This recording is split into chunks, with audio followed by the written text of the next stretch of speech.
out there, internet world. Welcome back to a special episode. Yes, it's a special episode of yet another sports podcast with your bearded brothers. I'm Matt. I'm Chris. And we are back today. We're going to talk some NFL today. This one is all NFL all the time. We are going to do an NHL free agency recap, trade recap, all of that, stuff, post-season stuff. That's going to be a whole separate podcast. But this one is something we had kicking around in our heads. I approached Chris with a partial idea. He came back with a full idea and added to it. I'll let him explain what we're doing this week. So we have we have two things we're going to do this week, but we're going to start off with the first thing. The first thing we're doing is we're looking at every single coach in the league and determining how hot is their seat, really. So basically determining how safe is their job for the season, how dangerous is their job for the season, and what the odds looking like going into the season is as to is a coach going to be able to retain their job throughout the season or not. And so we're basically going to rank it from 0 being absolutely you are safe, there's no chance you lose your job, to 10 being completely on fire, how do you still have your job? So with that being said, we're going to go down in alphabetical order from team. So obviously we're going to be starting at the Arizona Cardinals, and then we'll work our way down and kind of give you our thoughts and opinions on the team as well as the coaching and kind of give our rating from there. So, are you ready? I am ready. All right, so let's go ahead and start off with the Arizona Cardinals. Their coach is Jonathan Gannon. He was hired in 2023. He only had that one season under his belt. In that one season, they went 4-13. Granted, we do also have to keep in mind that he did not have Kyler Murray for the full entire season, and that team was, let's be honest, was pretty broken from the start of him even coming on. So this first season doesn't feel like necessarily a fair evaluation. So what would you rank him at? So just gut ranking, I say, and I'll give you my reasons too. I give him a 2. And the reason why, we don't entirely know what to expect out of him if he has a good team. I can't fairly rank the guy. Yep. 4 wins is way more than I thought the Cardinals were going to have. Let's put it that's at least 2 wins more than I thought they were going to get. So you're basically, so at a 2, you're basically saying he's fairly safe. He's fairly safe, but depends on how the season goes. Unless how this season goes. You completely tank this season because you've got Marvin Harrison Jr. now. You've obviously got, Kyler Murray is going to be back at full health. You've got a dual tandem threat at running back now with Connor and what's the kid's name from Florida State that they drafted? Yep. You've got all these things now. You're starting to, what can you do with real talent? And I think this season is the true litmus test for Gannon as a head coach. Exactly. And on that position, I will put down that I think he's at a 1. I think he's fairly safe because most people are going to look at this as the real season to test him. And I think the odds of him being fired would have to be basically the entire organization damn near burns down. Like, they basically have 0 wins under this team. And the fact he got 4 wins out of last year's team, I just don't see that happening. So I think he's fairly safe. All right, so moving on, we have to move on to the Atlanta Falcons, and this is going to be a really hard one. They just hired their new coach in Raheem Morris. He has obviously no record whatsoever. I don't know how you want to rank this. He was their interim head coach, and then they passed on him for someone else, and now they finally brought him back as an actual head coach. Yeah. However, I'm going to rank him a little higher than what you would expect. I'm going to give him a 4.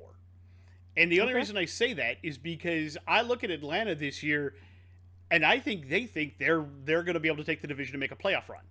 Their playoff, they feel like they're loaded up for the playoffs. You went out and you got an aging quarterback in Kirk Cousins who's still got wheels, not to run, but still has tread on the tires in terms of how he can play. How much he can play, yep. Yep.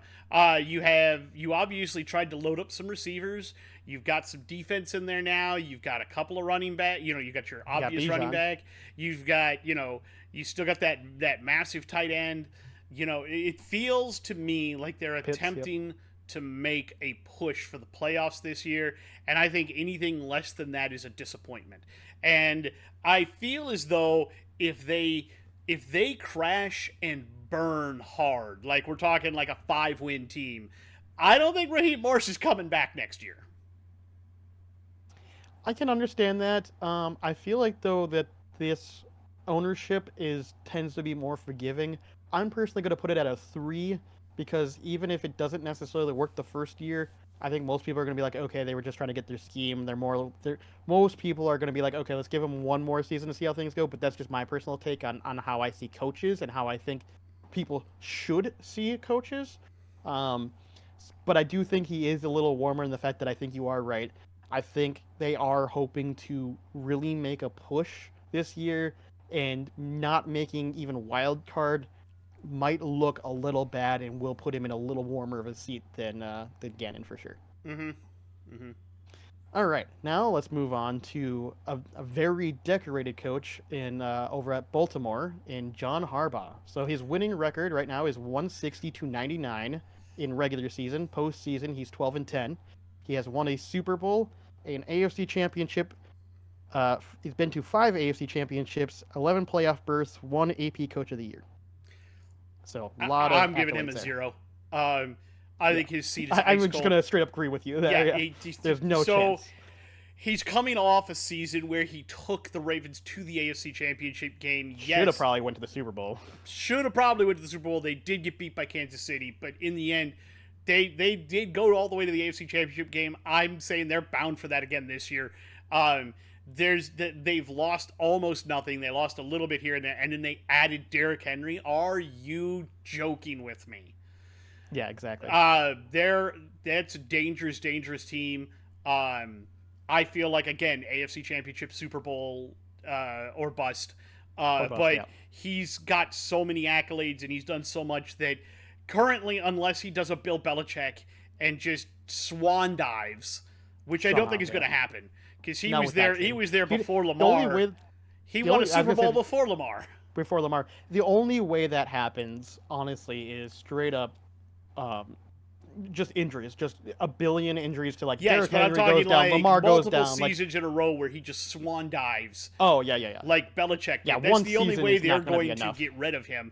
At this point, he's got a job there for life until he doesn't want to coach anymore. Until he wants to go. Exactly. Yeah. So he's a basically pulling more or less the Mike Tomlin, and we'll get to that in a second. Moving on. Yeah. We'll get to that. We'll get there. They're always down the list. They're always down.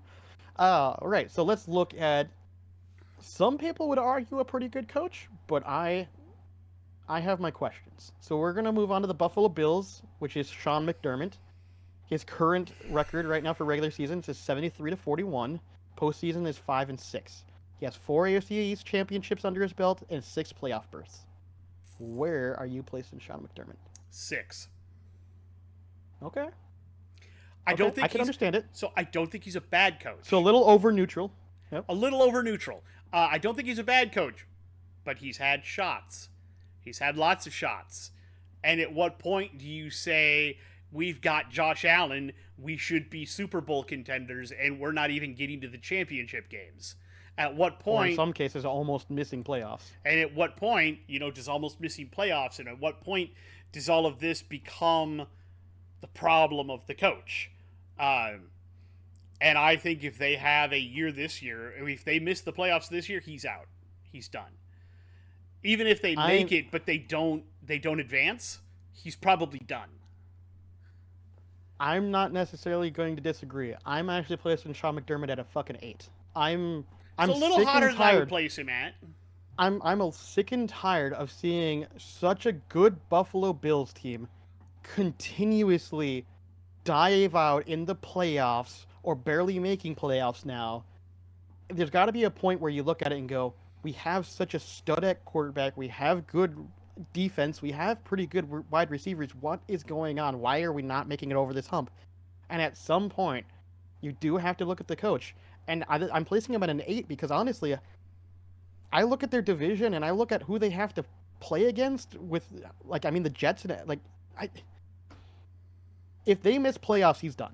Straight up. And that's why I have him at an 8. Because if he misses playoffs, he's done.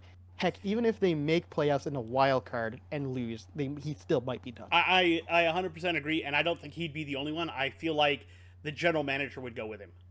Oh, yeah. 100%. You've got to at this point. You got to clean house. You have to clean house and start almost start over. And I hate saying that because you've got Josh Allen, but I mean, what do you do with Allen at that point? Does Yeah. he become? I mean, Do you tear everything down and keep him, or I do think you I think trade you him? still And keep. I don't I know. think you still keep him and try to get a coach around him if you can, because he's got too much talent to want to walk I him. 100% agree. But depends on where you're at in the draft and what you can get later in the It draft. also So depends on it's- how bad this season goes for you. Because let's put it Exactly. this way: the only, and it's not even going to be an easy out. The only easy out in their division to me is the Patriots. Exactly. 100%. 100%. All right, let us move on to the next team that, again, has a coach that we know nothing about. We're going to Carolina Panthers with their coach, Dave Canales, who has absolutely no coaching record of any kind. Where do you want to put him? 5. I'm going to put him at a 5 because I'm again, gonna agree. 5. he's Yep. brand new. Mostly that would make you lower. It would. But his owner, the owner of the team, is David Tepper, who you just never know what you're gonna get. you might as well just call him David Temper because I was thinking the same thing. That's great. same wavelength.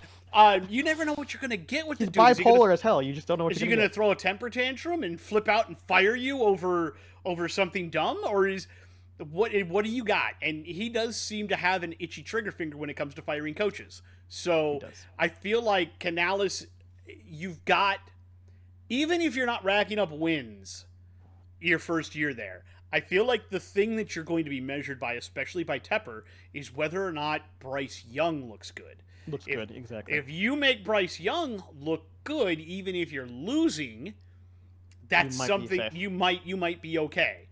Yeah. But if you don't make Bryce Young look good and you're losing, you're probably not even going to make it to midseason. Again. Again, I hate saying that, but I agree with you. I agree with you. Unfortunately, I just don't trust the ownership. I don't at all right. trust ownership. Let's move on to another contentious coach. We're going on to the Chicago Bears in Matt Eberflus, hired in 2022, has a record of 10-24, and that's all you have. No playoffs. Where do you want to put Matt Eberflus? I'll give him an 8, and here's why. Ooh, okay. Here's why I'm going to give him that high. Up until now, I can't honestly say that all of it is your fault. The team around you, even last year, while it was better than standard, wasn't great. You did get better after the trade deadline when you brought in some defensive pieces. You couldn't figure out how to use DJ Moore. Now you don't have an option. You have 2 phenomenal wide receivers with Moore and what was the kid, Keenan Allen. Keenan Allen. Yep, you got Allen for virtually nothing. You have a crackerjack defense. You also got Roma Dunza. And you've got the number 1 overall pick with Caleb Williams. Okay? Look, this has got to be your time. I'm not saying you need to make the playoffs, but you need to you need to be a 7 or 8 win team. Yeah. Even if you don't make the playoffs, you've got to get 7 or 8 wins out of a team with this much talent on it. If you don't make those strides forward and you lose games that you should be winning against teams you should beat, you're done. I absolutely This is the most talented team you've had. I absolutely agree. This is why I'm not necessarily in 100% agree with you. I am putting him at a 7. I think there is still a little bit of give and take with that. They might potentially still let him stay if he gets only 6 wins or 5 wins, depending. I haven't looked at their schedule, so I don't know how tough it is. But there's a chance in which they could legitimately do that. Now,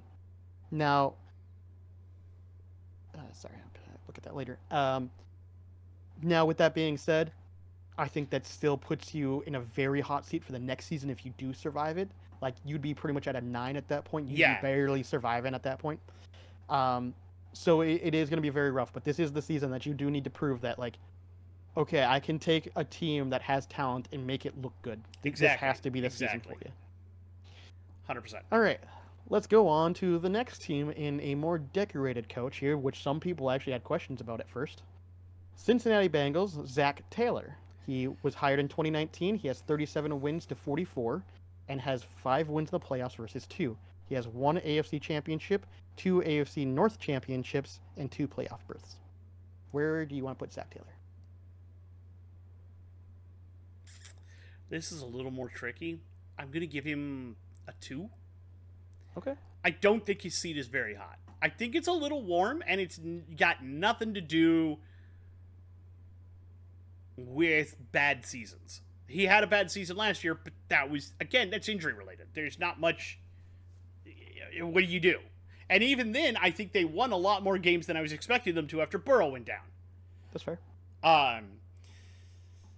Obviously, Joe Burrow is your linchpin. He looks like a great quarterback. You've helped him become a great quarterback. I don't think there's a problem there. But at some point, again, you guys have to be able to. You beat the Chiefs one year, and they called it Burrowhead. And then you came back another year, and you got absolutely roasted.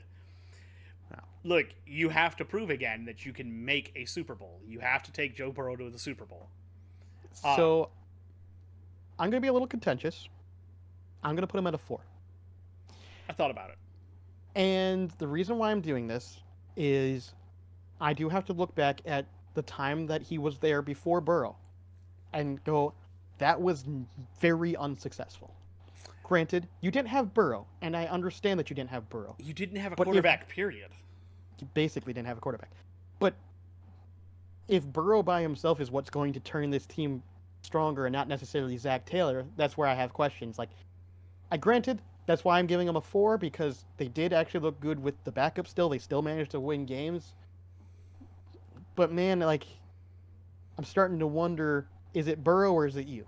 And that's that you don't want that question. Well, and to me, it could be a combination of both.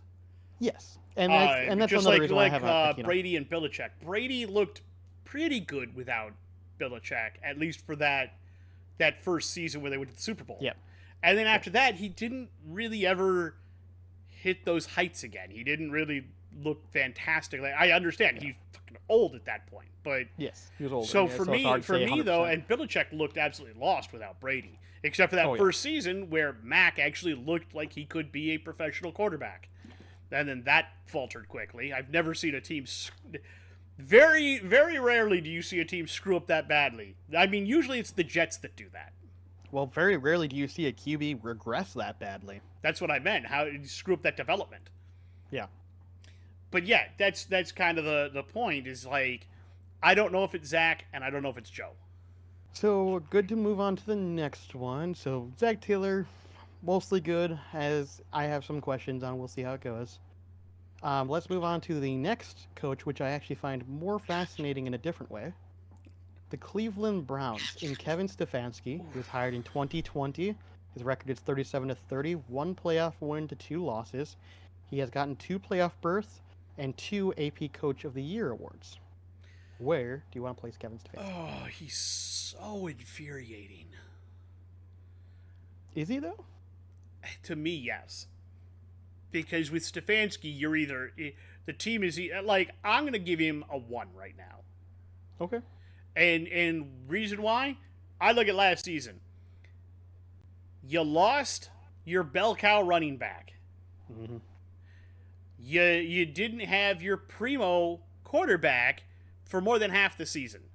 You took an aging Joe Flacco and made him look like Joe the Man. Mm-hmm. And you rejuvenated his career, so the fact that he was able to actually sign with another team. Mm-hmm. I don't know what to think about all of that other than that either you're brilliant or boy are you lucky.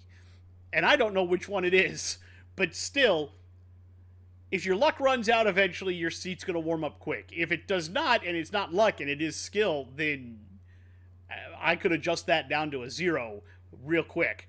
But as of right now, you're at a 1. I don't think you're in any danger of being fired. You made the playoffs last year, which was something that after Chubb went down, nobody expected.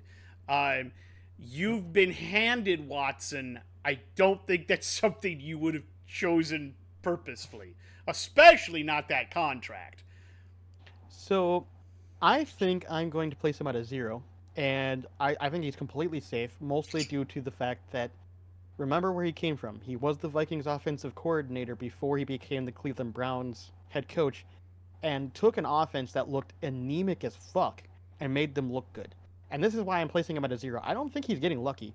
I don't think he wanted Deshaun Watson. I think Deshaun Watson, because people are going to look at him and go, well, look at what he's done with Deshaun Watson. Yeah, but look what he's done with all of the other QBs outside of Deshaun Watson. He manages to make every other QB he's worked with look good but Deshaun Watson. I If that's not telling of Deshaun Watson as a quarterback and character, I don't know what does. That tells me that Deshaun Watson clearly isn't. To me, it feels like he's phoned in because he got the big ass contract and that was it.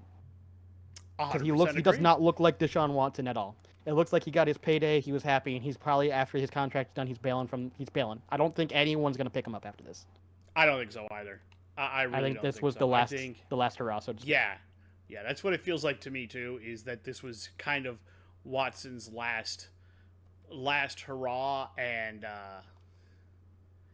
I don't know what to say outside of that. Yeah.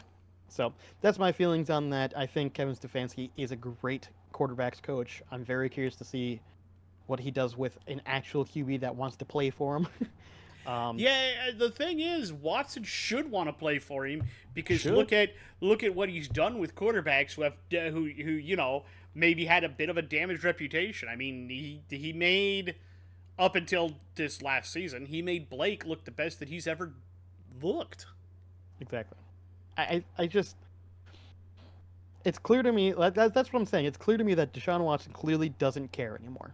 Like, yeah. And the fact that we're all pretending that it's simply through the fact that he's just super rusty, like, dude, he had a year to figure it out, and then he got quote unquote injured, but was still suited up walking around on the sidelines with a quote unquote injury, a shoulder injury. Like, it doesn't look good. To me, it looks like he's just being lazy. Yeah, and that's what I'm saying is Megatron said something similar recently on a podcast. I'm gonna bring it up real quick because I like. Yeah, no, go ahead. He was talking about the fact that he could have continued to work through the injuries that he had and gotten himself ready for every season. But when you're on a team that loses and was as much crap as the Lions were at that time, it's harder mentally to get yourself up to want to do that.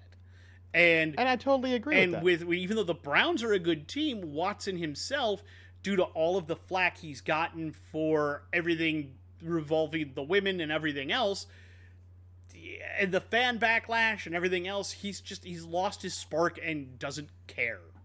No, now exactly, but that's the problem. Yeah, and I keep waiting any day to hear like, I think he's just plugging along and putting his money away somewhere so that he can retire and just walk away. I think that's what he really wants to do. That's kind of what it feels like, because unless all of a sudden this is the season, he finally comes out of injury and finally starts looking good, and doesn't all of a sudden get a random injury in early in the season again. Like, if he randomly gets another injury at the beginning of the season, I'm gonna call bullshit and just be like, no, you're just, at this point, I think you're just faking this shit. Like, because what are the odds that you get a third injury 3 years in a row within the first 4 games? Yeah. Like, yeah, I just either A, you are super injury prone and you should not be playing anymore, or B, you're lying through your teeth because you just don't want to play anymore. Yeah, I 100% agree. Like, I think everything that happened in Houston really drained his desire to play. And yeah, he went to Cleveland and he got a big money contract, and I think he thought he would be able to rejuvenate his image and everything else, but that didn't happen. It did not. So now he's just like, I just don't think he has the spark anymore. Yeah. Yeah. I'm hopefully we'll be proven wrong this season. Hopefully everything will come. He'll bounce back and somehow look like at least somewhat of Deshaun Watson. But if it doesn't happen, I think the Cleveland really needs to think about just letting him walk on that 4th year and then finding somebody else. Yeah, I agree. All right, let's move on then to one that I feel like you and I have already disagreed on plenty. We're going to the Dallas Cowboys, and we're going to talk about the coach Mike McCarthy, hired in 2020, has a 42-25 regular season record, but has a 1-3 record in the playoffs. He has 2 NFC East championships with 3 playoff berths. How would you like to rate Mike McCarthy?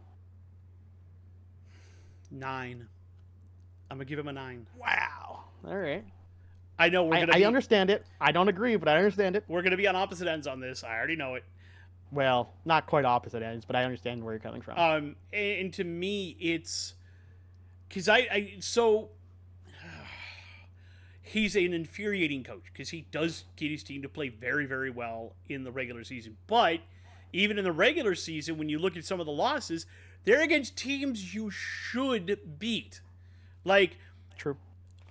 last season, I remember their big first loss was to who? Arizona.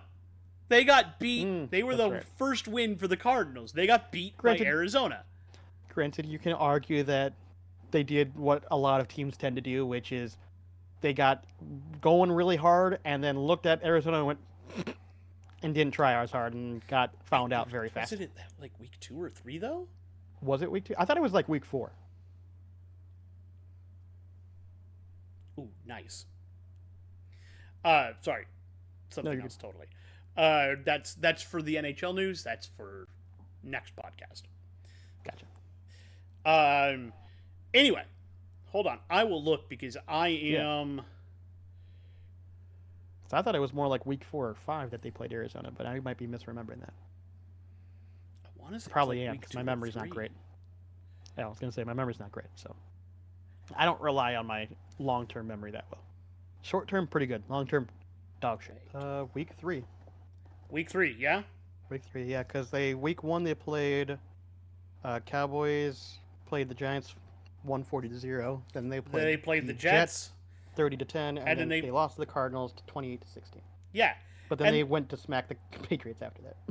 Yeah, and that's the point. Is the losses they have are losses where you're like, what are you doing? I think there is still a little bit of the we were severely underestimating an opponent that we didn't think was any good, but that's just me. But that still doesn't look good because you shouldn't have that. So I can understand where you're coming from on that. Yeah, and then you have to look at the playoffs and you go, Ugh. Again, we've had discussions on that, and I understand that. I personally am putting Mike McCarthy at a 5. I think he's fairly neutral, actually. Mostly because at first I was going to place him higher, and then you and I had this discussion, and I looked into Dak Prescott, and I just think that the playoff issues isn't necessarily Mike McCarthy. I think it's Mike McCarthy and Dak Prescott. I think it's a combination issue. I think Dak Prescott historically has had some issues. I fully agree, but if you aren't able to elevate your team and your quarterback as a coach and find a scheme that your quarterback can run that allows him to win, then that's you as a coach. But that's the problem. So if you scheme normally, like you do regular season and everything works, it's hard to then try to fit a scheme to be completely different for the playoffs to get a quarterback to work. I hate to tell you, there are just some quarterbacks that are just not good playoff quarterbacks. They just that happens. You and I can agree on that. There can be great quarterbacks or really good regular season quarterbacks that just can't do it in the playoffs, and that exists. And I don't know if that's necessarily all going to be on the coach, especially if it's a mental issue with the quarterback. Yeah, but it's not just the quarterback that breaks down. No, I know. I'm not saying it isn't completely his fault. That's what I'm trying to say is I'm not blaming 100% on Dak, and I'm not blaming 100% on Mike McCarthy. I think it's an issue that Dak has a problem and potentially needs a particular type of, mental coaching that Mike McCarthy just doesn't do. That isn't really an indictment on Mike McCarthy, but it's more an indictment actually on Dak Prescott needing maybe some type of sports therapist. Like, that's just the way I see it. Now, does that make Mark McCarthy a less effective head coach? Absolutely. That's why I'm putting him at a 5.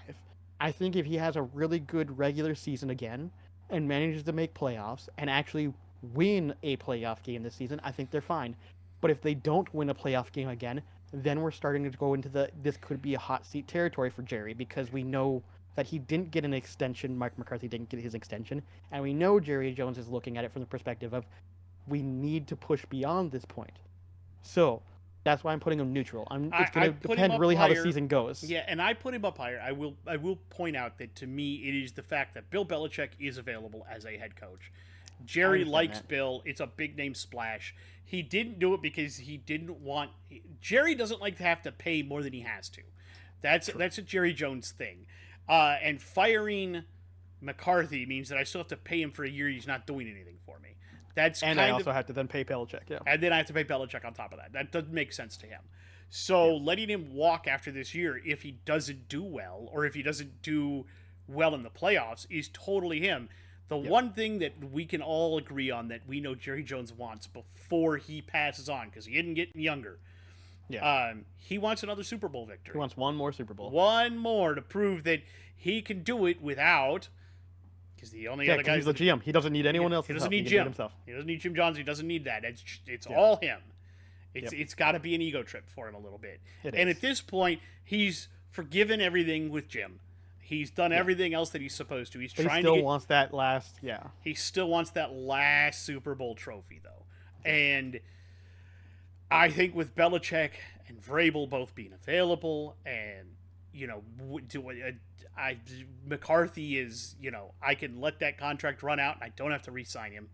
I can bring in who I want. I can bring in this big fish, and we can make the playoffs happen. We can make it to the Super Bowl behind a guy like that. Maybe, but you could potentially with this guy too. So like that's where I'm like at a position where it depends. That's why I said neutral, because it's very much going to depend on how the season goes. See, I'm not sure. McCarthy's got one Super Bowl victory? He's got one, and his overall playoff record is 11-11. So he's dead neutral, which is actually considered amongst most coaches to be fairly decent if you're a successful coach. It is, because there's a lot of less playoff games than there are, but also he had Aaron Rodgers and crap, so he had one of the better quarterbacks of a generation to help get him that Super Bowl. Granted, let's not forget that he was considered a major gunslinger and a major issue when he was originally drafted in Atlanta, and so it took somebody to actually make Brett Favre better. I said Aaron Rodgers, not Brett Favre. Oh, it was both, to be fair. And Favre won his. Favre was at the very end, to be fair. Yes, I'll give that credit. I forgot about that. I got to backtrack on that. It was more Holmgren. Yes. McCarthy took over towards the end. Still managed to not screw it up, so I'll give him credit for that. Yes, he managed to get Aaron. The only thing that got and then he managed to transition to Aaron, and it worked out pretty well. And that worked out fairly well. And now they've transitioned to Jordan Love, and we'll get to that. Yeah, unfortunately, we do have to get to that at some point, and it's coming sooner than later.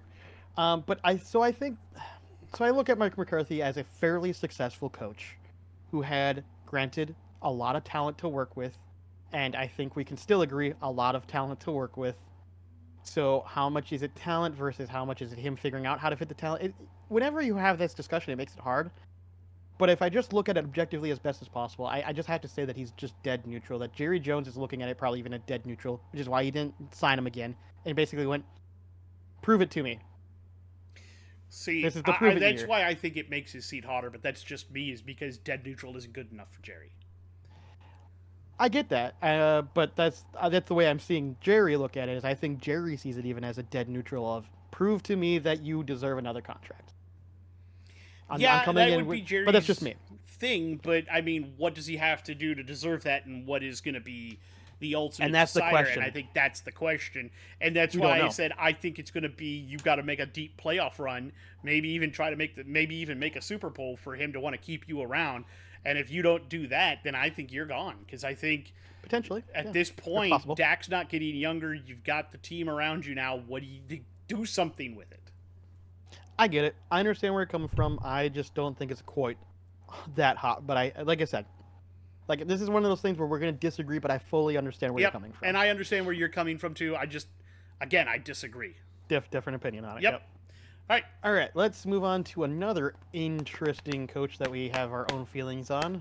We're going on to the Denver Broncos in Sean Payton, hired in 2023, managed to make that team go 8-9. Obviously missed playoffs that year. Where do you want to put Sean Payton?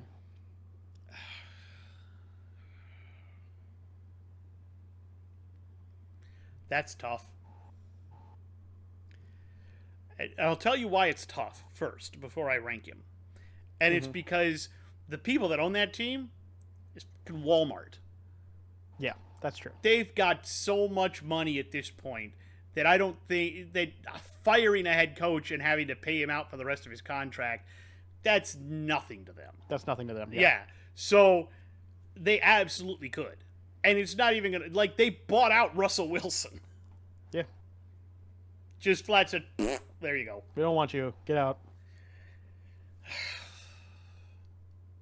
I already know where I'm going to put him. So do you want me to go and then? No, I'm going to put him at a 4 for right now. Okay.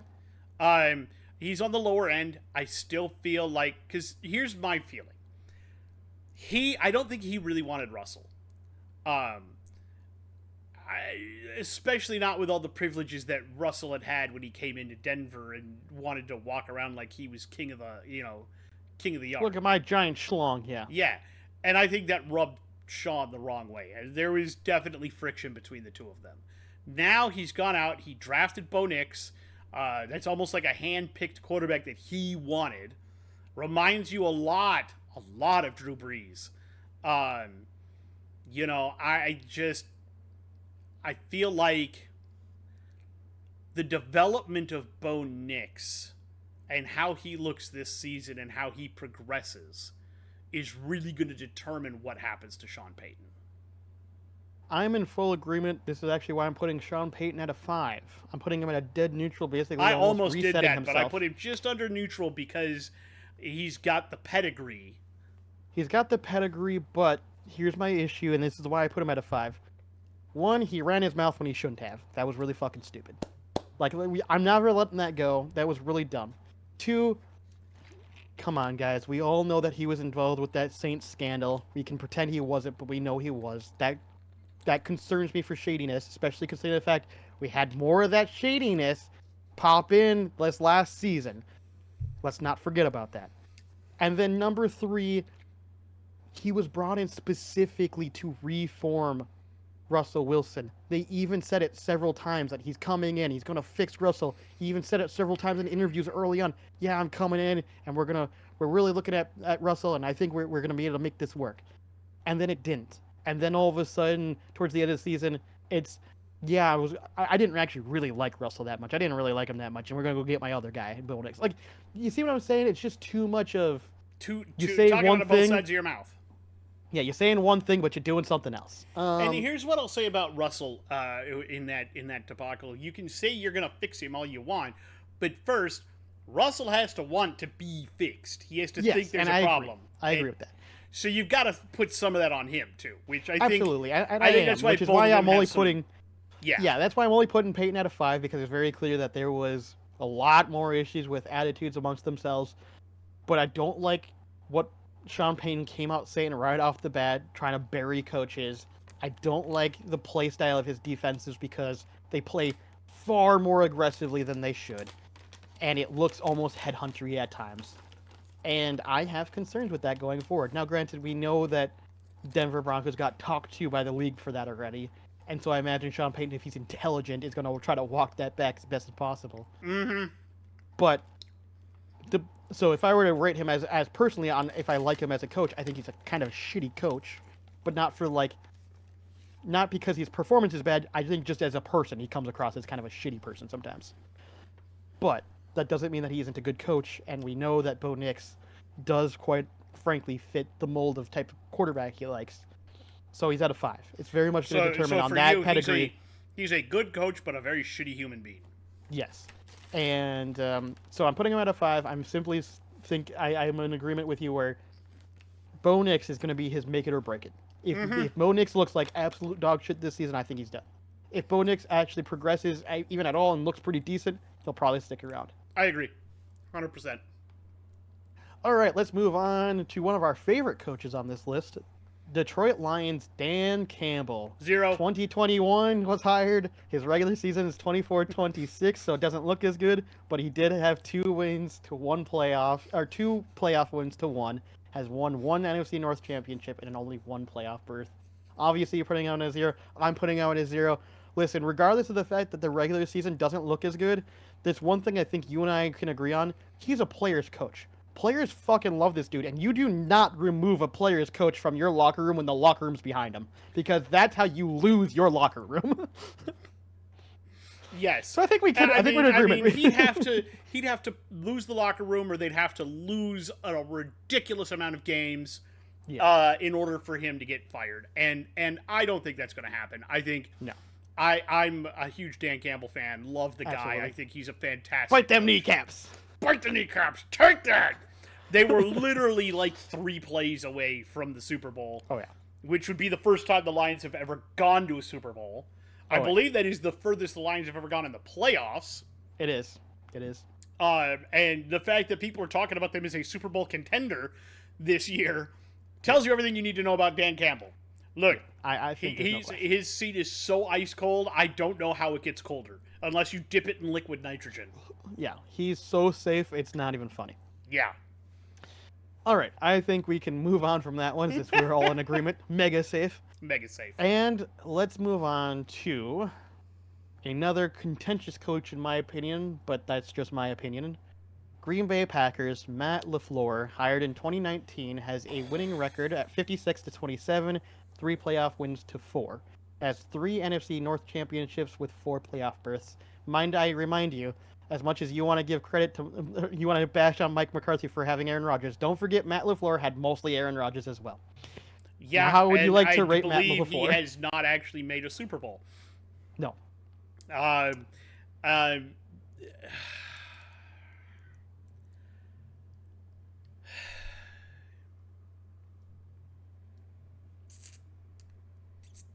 do I rate Matt LaFleur? I mean, I know where I'd put him, but I know where everyone else is going to put him. So I know where I want to put him, and the problem is now I have to parse my bias as being a Vikings fan. Partially. Against, because he's a cheesehead. But now I have to parse that bias out and go, okay, logically looking at it, how safe is he? You know what? I'm going to say he's at a 6. Okay. A lot depends on Jordan Love. Because at the beginning of last season, Jordan Love didn't look so great. It looked like they may have taken a swing and a miss. And then something happened, and Love found his footing, got things right, and they started winning. And Jordan looked pretty good. And then in the offseason, they overpaid him, but that's a whole other story. If Jordan Love looks like he did at the beginning of last season, you may have a problem. If he takes steps and continues to grow from what you saw at the end of last season, he's pretty safe. But you still have to contend. And the Lions are a much better team than you are right now. And I don't know, you're a wild card maybe, but the division the division is stacked. Even the easy out isn't easy. And if you have a 9-win season where you miss the playoffs and you miss the wild card, I just don't see how they keep you around. I mean, the team is young. And getting a coach in that can mold Love and can put this young team and motivate it, a Dan Campbell type of coach. I mean, how do you not look at something like that? And you've got that's gonna be the big issue is you really do have to perform well for this team to move forward, and you have to figure out what you're doing with Love, and you have to figure out what your defense looks like, because that's always your defense recently has been an Achilles heel, man. Yeah, I think I'm placing them also at a 6. I think most people are going to have them lower, to be honest. I would imagine they would, but I debated between 6 and 7. So am I. But if I'm looking at it even as objectively as possible, which obviously we have some issues because we do have to admit that we are biased as Vikings fans. But even if I'm looking at it objectively, the Packers organization is known for being constant contenders, potentially pushing for Super Bowls constantly. That's what is expected from them. Has Matt LaFleur even met those expectations once at all? I think maybe once because he's had some championships under Aaron Rodgers and then never got over that hump. Like, it's one of those things that I'm looking at it and I'm just objectively looking at it going, there's going to be a point where the fans are not going to be okay with just making playoffs anymore. Yeah, 100%. And I'm surprised they haven't reached it yet. But if Love, like you're saying, if Love all of a sudden doesn't look good and they miss playoffs, I think there's going to be a lot of people who are going to be looking at it going, okay, maybe it's time to move on to another coach. I agree. That's the way I'm seeing it. So we'll see. I think he's a little warmer than I think people expect, and I'm wondering if he knows that himself. But we'll see. We'll see. Let's move on to, honestly, one of my newer favorite head coaches. Obviously, I say that I have a lot of favorite coaches, but there's a reason for that. We're moving on to the Houston Texans in DeMeco Ryans, hired in 2023, went 10-7. 1-1 in playoffs, won an AFC championship, one playoff berth. Where are you placing DeMeco? 0. I'm placing him at a 0. Another locker room guy. He's another locker room guy. It's not People just love that him. he's a locker room guy. He played linebacker for the Texans. That was an organization he was. Well, no, I know. I'm just saying, like, not only does he has ties to the organization, he also the players fucking love him. He's a great locker room guy. He knows defenses. Everybody thought you were going to be better than the 2-win team previously. Yeah, no one thought you were going to take him to playoffs. Nobody thought you were a 10-win team. Yeah. I mean, 6-7 wins is where most people had you, and you went 10 wins and playoffs. And won a playoff game. Now, I'm going to say, I am not expecting that again this season. As much as you could do it. I'm not going to lie, I actually am. There's also a part of me that goes, maybe there's going to be some regression to the mean here. But if not, dude, I think they're full steam ahead, to be honest with you. Yeah, and you know what? If you are, great. But yeah, he's about as safe as you can get. He's basically bulletproof as far as Houston is concerned.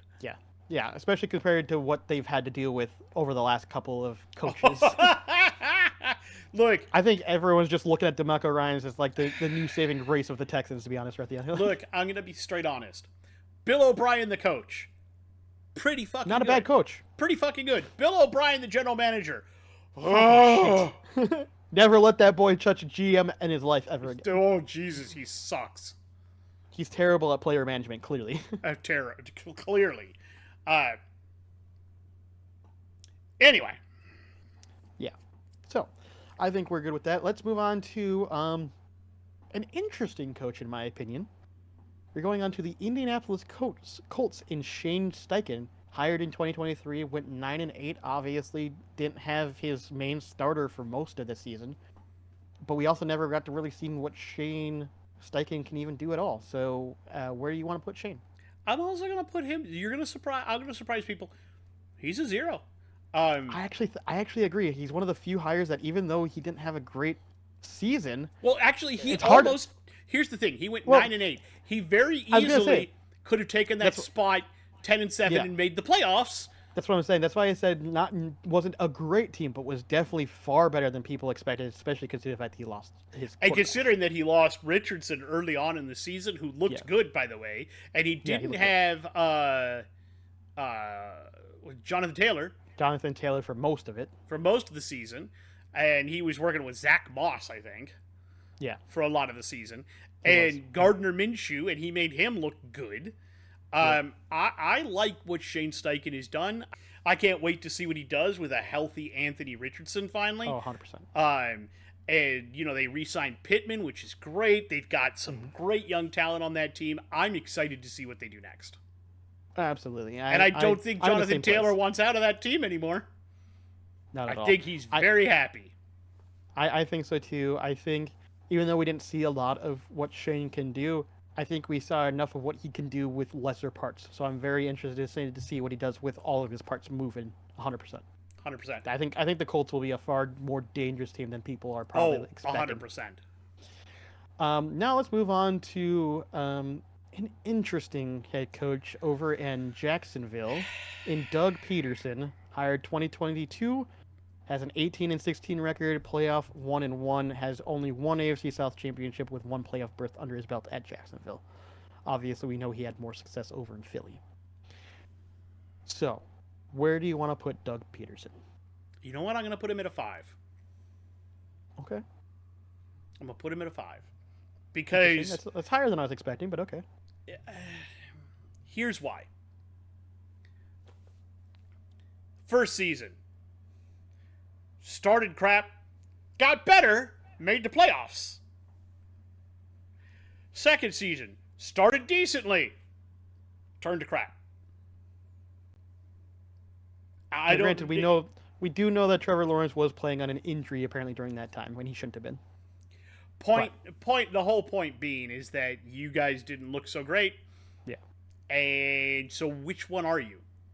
Are you the guys that got gradually better or the guys that got gradually worse? And which coach are you? I don't know. That's the problem. That's why you're neutral. If you wind up blowing it this year, you could be gone. If not, you could totally go safe.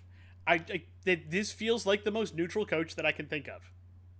I'm kind of honestly in a fairly similar position. I'm actually going to give him a 4. I'm going to give him a little less than neutral, only because I think people are willing to give him a benefit of the doubt due to his success over in Philly, and they're willing to give him a little bit more time to work with. Especially because the fact that there is, especially when people are going to make the argument like I just did that, well, Trevor Lawrence was injured that back half, so he didn't play as well. So, like, there's going to be enough people that are going to say that, and I think the owners are going to give him at least one more season. But if he does again, where they start out decent and get crap again, he might stick around, but his seat will be very hot the next season. I agree, 100%. So that's where I'm at. So yeah, we're mostly in agreement there. Yeah. Now let's move on to another coach that we honestly, we're both going to give him a 0. Kansas City Chiefs, Andy Reid. 0. 0. We don't even need to read off the accolades. You guys know it by now. It would be way too long. For fuck's sake, that guy's probably going to win a 3rd Super Bowl this year. Oh, God, I hope not in some ways. Just dude, have you seen the training camp videos of Mahomes? I have, going to dude. Bernie? I have. I don't want to talk about it. I don't we're either. Moving on. I'm depressed. I'm tired of the Chiefs. I'm tired of the Chiefs. I'm happy for them, but I'm tired of it now. It's kind of they're becoming the new Patriots. They are. I was happy for them at first because they were so bad for so long, but now it's too much, guys. Now it's gone too far. It's too much. Let somebody else have a trophy. Exactly. So let's move on straight on to the next coach. We don't really need to stick around on this one. We're going to go to the Las Vegas Raiders and Antonio Pierce. He was interim head coach, finally got named officially head coach last season. He went 5-4 when he was officially head coach. Where would you like to put Antonio Pierce? I'm going to give him a 2. Okay. And so he did go 5-4, but it's that same thing that we've talked about before. What is he? He's a player's coach. Yep, he is. And he has the key guys in the locker room that support him. Devontae Adams, Max Crosby, the guys with a voice. The QBs even, actually. Huh? Both the QBs. Yeah. Both O'Connell and Minshew. Aiden O'Connell and Minshew, yep. Yep. He's got an interesting conundrum at QB. Do I start O'Connell or do I start Minshew? Where do we go? He's got a pretty good room in terms of defense, so I'm not worried about that. Again, he's a player's coach. And he obviously did way better with the team than the Snake. The Snake. I only think of him as the Snake now. I can't even. And not Snake the Jake Roberts, by the way. Jake the Snake, not Snake the Jake. I know, but I always want to say Snake the Jake Roberts, and I don't know why. It sounds funnier. I don't know. It does sound funnier, but for some reason now I'm thinking of the Ghost Stories dub. So I kind of get where you're coming from. I think I'm going to put him at a 1 because, like, mostly it just comes down to the only reason I'm not giving him a 0. It does come down to what is his coaching style exactly going to be. We don't have a full season under the belt, so we don't know exactly what to expect. But he's definitely got that locker room, so that means something. And that's why I give him a 2 because I think record does matter to Mark Davis. There's enough talent on that team that you're obviously not going to win that with KC in that division. You're not going to win the division, but you could easily make a wild card run, and you should with the talent that you currently have. And if you don't, even though you've got the locker room, that gives Davis ammunition to sit, because I don't know that this is the guy Davis wanted to hire. I feel like he Maybe. kind of got pushed into it by the locker room, knowing the locker room had his back, and he was facing, after the McDaniels incident, he was facing a full-scale fucking revolt from his team if they didn't hire him. So you've had all of that, and I feel like unless, that's why I said 2. Antonio Pierce is going to have to give him ammunition to fire him. Fire him, yeah. Yeah. Exactly. Agreed. Let's go on to the next coach, which is going to be another one hard to rank. Over to LA Chargers in Jim Harbaugh, just hired in 2024. No record whatsoever to speak of for that. But we can look at his overall record when he was with the 49ers previously. He was 44-19 with a 5-3 playoff record. Which and is did everything he did at really Michigan, goddamn good. and we know this guy can coach, so I'm going to give him a 1. I'm also giving him a 1. It's not a 0 because you can screw this up. Oh, you could majorly screw up. I don't know how, honestly, with everything you have as far as talent-wise and everything we know you can accomplish. There should be no reason this doesn't work. There should be no reason this does not work. But there's that 1% chance that it could not work. Exactly. You know, you're not in Andy Reid territory or your brother's territory where you've won so much with this organization that you're not going anywhere. You were on your way to that in 49ers and then picked a fight with the management group, and which I'm honestly looking at the record, he should have won that. But again, the 49ers ultimately came out good on it too, so it's hard to really... it's hard to say that they did the wrong thing there. Yeah. Either way, anyway. So I think we're in agreement. Jim Harbaugh's a 1. You're as close to safe as you're going to be able to. You're as close to absolute safe as you're going to be able to. You're going to get, yeah. Until you start playing games. Yeah. All right, let's move on to another coach that likely is going to get a 0 from us. Over to the LA Rams and Sean McVay. His record is 70-45, 7-4 record in playoffs. Accolades are crazy. We don't even have to talk about those two. Like, especially after last season. Like, yeah. The fact that you made such a, people did not expect you to even make playoffs, and then you managed to still make playoffs. Like, come on. And you found your next Cooper Cup with Puka Nacua. It's one of those things that is very clear to me that Sean McVay will only leave the Rams whenever Sean McVay decides he wants to leave the Rams. Which my understanding is he's come close after that Super Bowl. A couple times, actually. Yeah, after that Super Bowl, he kind of thought about, maybe I just want to take a break for a while. I think I've done what I want to do. Yeah, but apparently he's just like, you know what? Kind of want a second. Yeah. That's kind of where he's at. Sean McVay's only going to leave the Rams when he wants to leave because he suffered through a really bad season. And still looked good. And still made them look decent. Yeah. Now we've got to see if the pieces he drafted, if they can come close in any capacity to replacing Aaron Donald. Exactly. That's going to be the big one, obviously. That's the big one. All right. Let us go on to then the next head coach. We're going to go on to the Miami Dolphins. And Mike McDaniel, hired in 2022, has a record of 20-45 and has 0 wins in the playoffs to 2 losses. So he's made 2 playoff berths, but not won a single playoff game. Where do you place Mike McDaniel?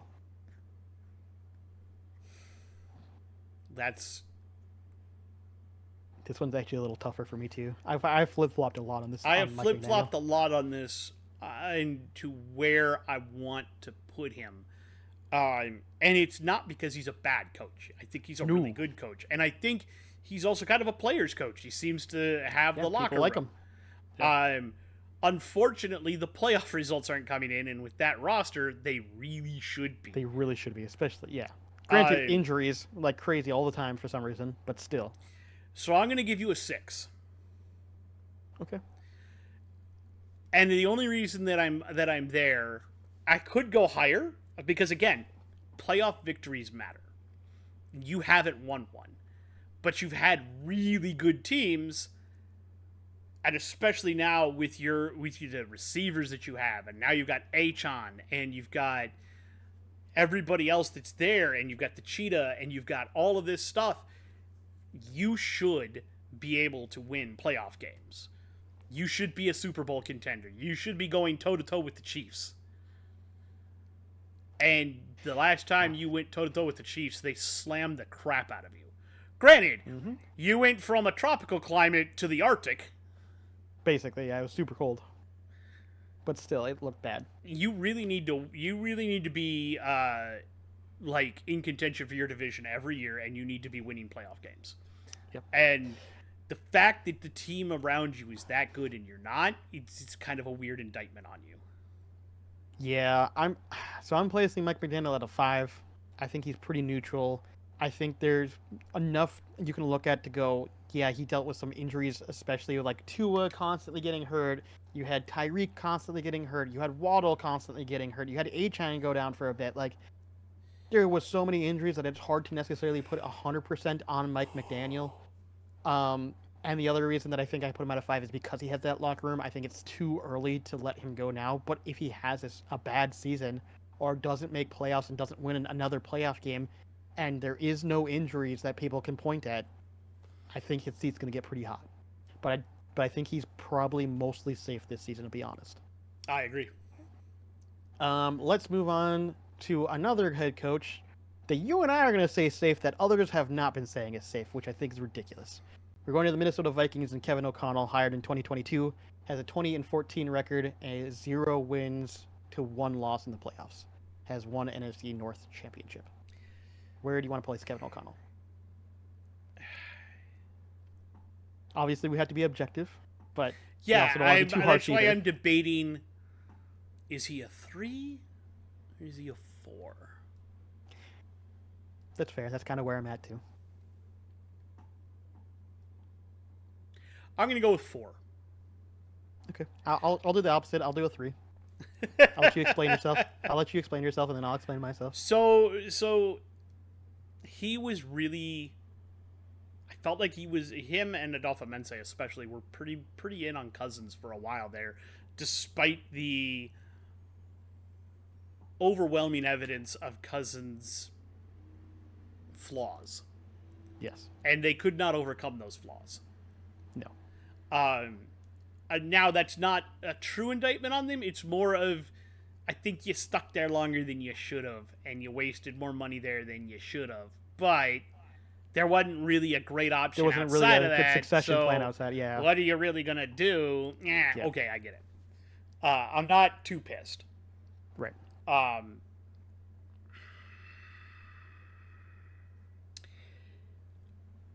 think that they've been a very. I think his biggest flaw, KOC's, I think it's his loyalty to his guys, and if you can say that's a flaw, because I feel like it's over loyalty. Like that defensive coordinator they finally had to fire when they brought in. Ed Donatel. Yeah, Ed Donatel. That feels like one of his guys, and he was like, I really don't want to get rid of him. Yeah, but your defense is so holy that they're opening up mass.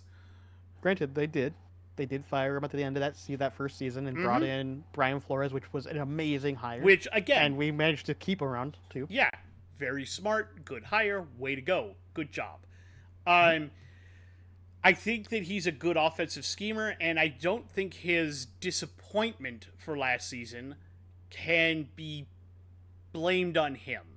Especially when you lost happens, Jefferson for a good chunk of the season. And you were successful until Kirk went down.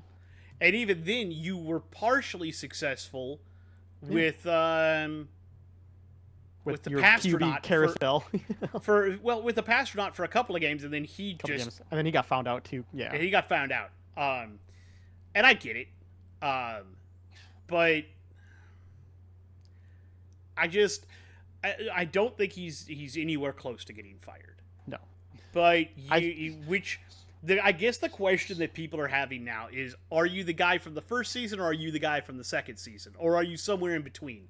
Just how good are you? And I think he's got, at least, in my opinion, he's got 2 seasons to prove. The way I look kind of at in it. a similar vein. Because you've got this season where you're probably not going to play McCarthy much, if at all. Depends on the season, but yeah. I would think, it sounds to me like they plan to just kind of redshirt him. That's what they want to do, but I have theories I'll get into. I mean, if they play him at the end of the season, they play him, but it feels, and that's especially like if you're totally out of playoff picture and you've only won like 5 games, you might as well play the kid. Yeah. So I'm mostly at a 3. Mostly due to the fact that like most people's complaint is from last season and the first season with the bad defense. And I don't think the first season necessarily is really his fault when you have a bad defense. Obviously, he stuck around maybe on Ed Donatel too long, but he also didn't necessarily want to fire mid-season. I can understand that because you have to then re-scheme potentially mid-season with a defense, and that always looks bad too. So I get the idea of like we don't want to just re-scheme in the middle of the season. We'll just stick it out and then re-scheme during the offseason. So I can understand the idea. And then bringing up Brian Flores, fantastic pick. Everyone thought it was fantastic, proven to be fantastic. Managed to keep him around even for another season, which I'm surprised by because he's obviously some mad evil genius with the way that he schemes defenses. Um, and obviously Kevin O'Connell, I think, is a great offensive schemer. He's proven that already. Now, the only thing they lack is obviously a run game. Now, is that because of scheming or is that because you just didn't have a runner? I think it's kind of a bit of a scheme because the first year you had Cook and it didn't really great. It was kind of mediocre, and then Madison came in the last season and that was a disaster. Now we'll see with Aaron Jones if we can finally actually scheme a proper run offense to give your pass offense an And we are game. continuing the fine tradition of scooping up old Packers. Yes, like classic. Soon Classic we'll have Vikings. Aaron Rodgers. Thank God we didn't do that. But you know what? If he doesn't do well this year, and he'll get traded to us from the Jets. Yeah, another one. And then he'll go and take us to the NFC Championship game where he'll throw and then he'll get injured by the Saints. And then get injured by the Saints. And get injured by the Saints. But so I don't think. I think his indictments or the things that people say are flaws are not 100% on him. I also believe that the things that he has done well has been pretty good. I think they did stick on Cousins a little too long, but at the same time, they didn't really have a succession plan in place, so I can understand that. They have Brown and Sam Darnold. People have questions about that. I don't think it's bad. We'll see how it goes. I think J.J. McCarthy was a great draft pick. We'll see how that goes if they develop him. Obviously, my biggest issue with this season is going to be this first 5 games before our bye. It's like the hardest games that we have. Sam Darnold, I mean, we could potentially go 1-4, straight up 0-5 in that span. If that happens, you're basically almost out of the season, and some people have speculated that after the bye they could play JJ at that point because the season gets easier and you're pretty much out of the game anyways. I don't know, maybe that's a little early. Maybe they wait more until like week 10 or something, but the point still stands that I could see him played this season, especially if that beginning goes really bad. I just think Kevin O'Connell has they're at least going to give him one full season with J.J. McCarthy as the starter before they decide to let him go. Yep, 100%. That's the way I see it. I feel the exact same. So I think he's definitely safe for this season and next season. Yes. All right, let's go on to another coach that we have nothing on, the New England Patriots, in Jared Mayo, hired 2024, has no record of any kind whatsoever to speak of. Where do you want to put? 1. He's not unfireable, but at the same time, you're replacing Belichick. The expectations are not. You're in one of the hardest divisions in football, and the expectations are not ridiculously high. Even your own fan base is kind of like, just please win like 5 games this time, maybe? Yeah. Maybe Drake don't make him look like crap. Don't regress Drake May, please. Yeah. The expectations from the fan base are fairly low. I think unfortunately, even I feel bad for him almost. Currently, the expectations from ownership are pretty low. I think they even know that this is kind of like rebuilding. We had a lot of years. We had so many rings, ridiculous amount of titles. And you know what? This is just, we got to pay the piper now, and now it's time to rebuild. So I think even the Kraft family knows at this point that they're kind of like, okay, let's just wait and rebuild, and we'll see. Like, he's not getting, I don't think he's getting fired this season. I feel like, it's one of those things that I find kind of humorous because I'm actually going to give him like a 3, but it's only because like I think the Crafts, as they own the organization, do still have some expectations for this team because well, they're used to winning, right? Like they Mm-hmm. don't like to not win. And so I think that there is still expectations to have a decent season still. And so if all of a sudden he just tanks it completely, there is a chance that they just go, all right, you're not it, dude. Now I don't think that's gonna happen, but that is why I'm putting him at a 3 because there is a world in where they win 2 games and they just go, yeah, No, no. no, that's not you. So that's how I see that. But that's just me. I can see that. I'm totally not All against right. Let us go to another really difficult hood coach to rank, in my opinion, over into the New Orleans Saints with Dennis Allen, hired in 2022, is 16 and 18 in the regular season, and has not even made it to the playoffs. Where do you want to place Dennis Allen? it. 7. Okay, a little higher than I was expecting, but I get it. And so you got to look at it. You look and you go, okay, he's got Derek Carr now, and Derek Carr isn't a horrible quarterback. He's certainly better Granted, than what. constantly fucking injured. Yes, but he's a little bit better than what Allen has had to work with so far. You've got Chris Yeah. Olave. Now you shed off Michael Thomas. Now you're going Yeah. to have Rashid Shaheed, who's going to be the other guy across from Olave. You've got, you finally helped remake some of that line. You've got some good defensive pieces now. You've even got another cornerback that's going to be able to be good. And so you look at it and you go, you've got all the talent now, especially, and that's what's heating your seat up. You finally have a team that I feel is potentially capable of contending for the NFC South, but 100%. I feel like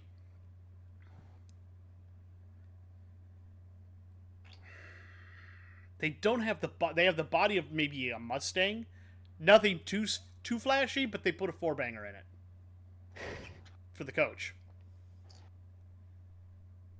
I can kind of understand where you're coming from. I think I have him more at a 6. I'm just a little lower because there is enough questions of being like, well, you finally got your QB, and he's constantly getting injured though, but you have all these other great pieces like. So it's hard to necessarily place 100% of the blame of the issues with the Saints on Dennis Allen, especially because Sean Payton decided to take his basketball and go home. Like, so I don't necessarily blame Dennis Allen for getting thrusted in when he did. Um, but I think that this is the season that they expect. The previous two were like season builders. We're now at that moment where it's like, okay, this is supposed to be the rebuild. This is supposed to be the finale of the rebuild. Show us what you got. And if you don't, this might be it for you. So I kind of agree. I think he's definitely warm, at least in the fact that if this season doesn't at least turn out to be above 500, potentially pushing for playoffs, like Yeah, might be your job done. I agree. I actually agree. Let's move on to another coach that has a very interesting similar record over into the New York Giants with Brian Dable, hired also in 2022. 15 and 18 is his record with 1 win in the playoffs and 1 loss in the playoffs. He did make it to the playoffs at least, and he has won AP Coach of the Year his first year. Where would you like to place Brian Dable?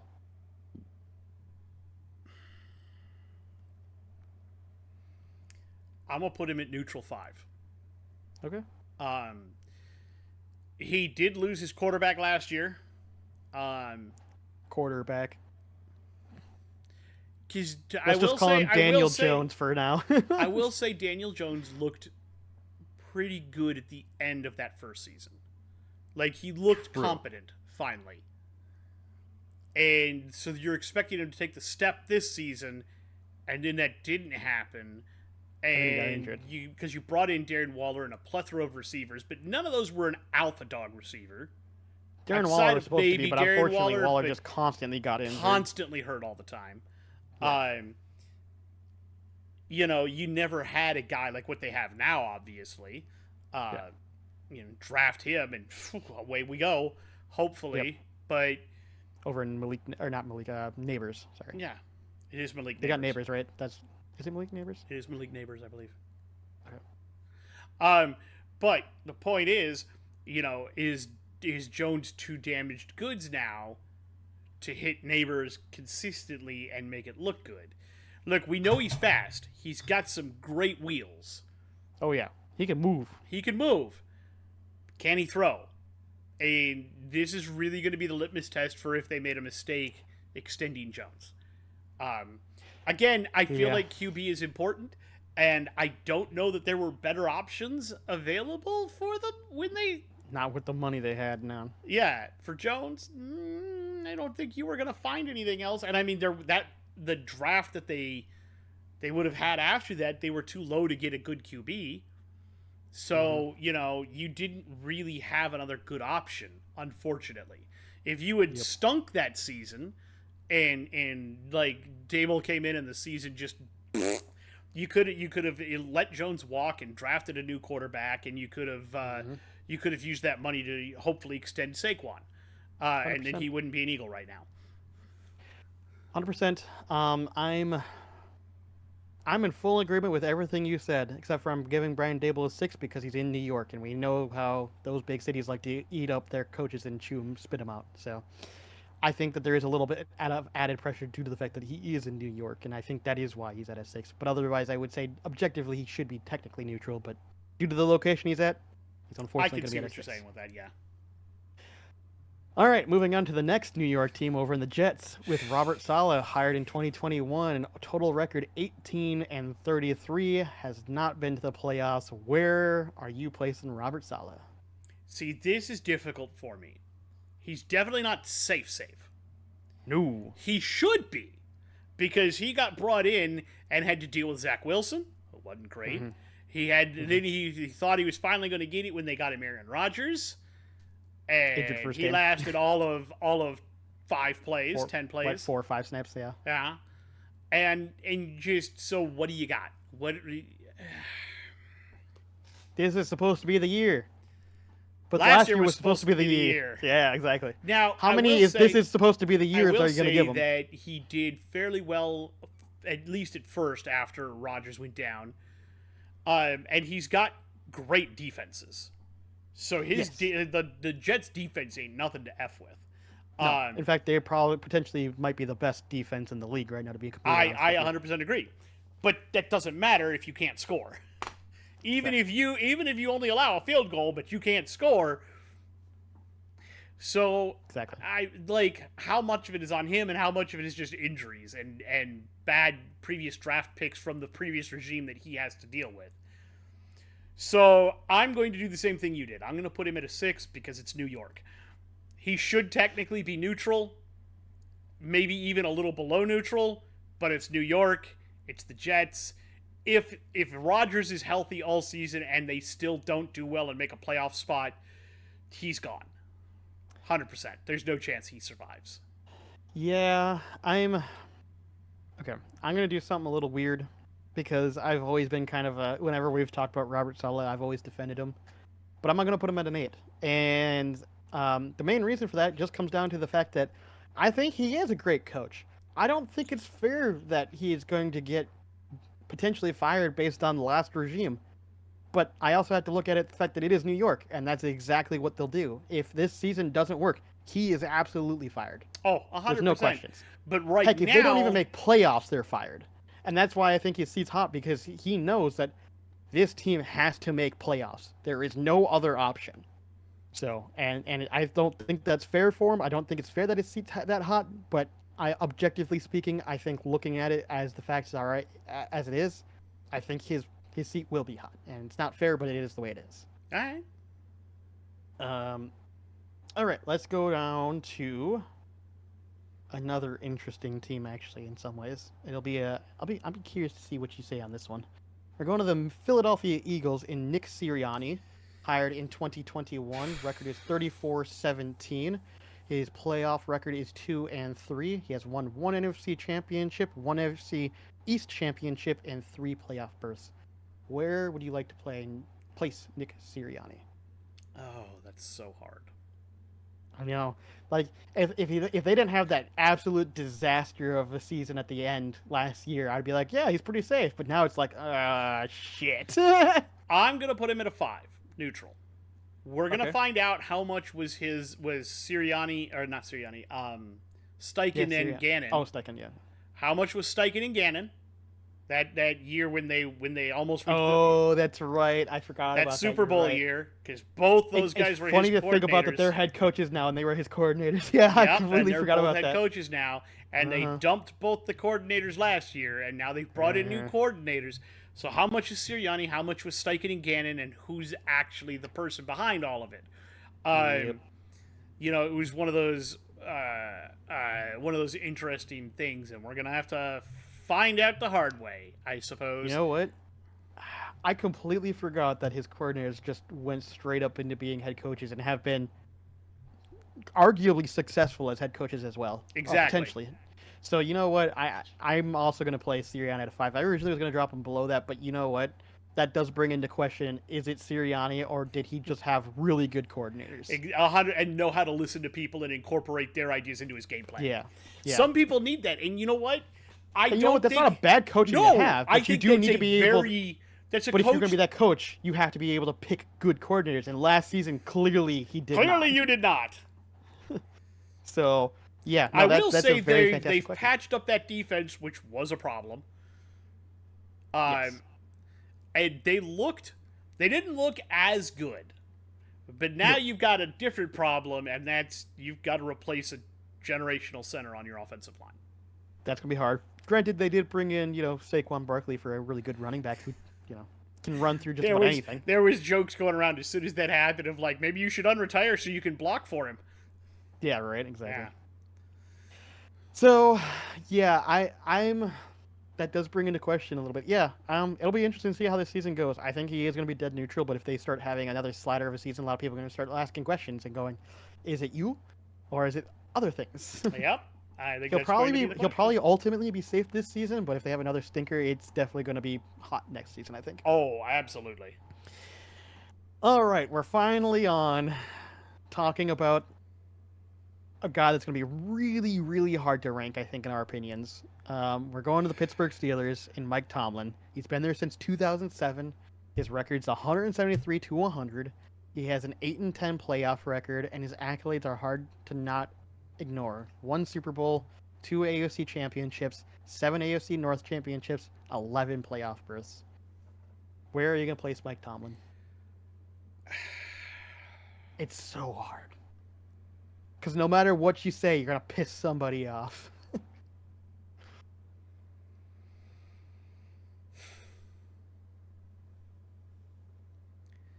I'm going to go with a 6, Okay. which is lower than I would have been 2 months ago Fair. because he got that extension. So I have to factor in the fact that they gave him a big extension into the idea that it sounds like the ownership still believes in him. Yeah. So that lowers the heat and temperature on the seat. But I think the team's going to go through a dip. And how you navigate that is going to determine whether your seat gets safer or warmer. If you guide the dip properly, you're going to bottom out at 4 or 5 wins, but that will give you the potential to get and figure Your out what you're quarterback. doing with your future young quarterback, Yeah. which you can then scoop up and move on. Or maybe your future young quarterback is already in the house. Maybe you see Fields as a future. Maybe you do. Yeah. I don't know. All I know is that I don't think you're going to have a winning record this year. It's going to be the first time that you have not had a winning record as a coach. And how that gets approached and how you handle all of that, I think that's going to really determine whether or not you get safer or hotter. I just, yeah. Yeah, I'm kind of in a similar vein as you, but except for I'm going to place him at a 5. I'm just going to go one lower. I think he's pretty dead neutral. I think this season, honestly, looking at it as objectively as possible, I I think there's very little ways you come out 500 on this team. And I think ownership even acknowledges that. I think ownership is very much looking at this as we're starting to do a rebuild, and Mike Tomlin is going to help push us into a rebuild.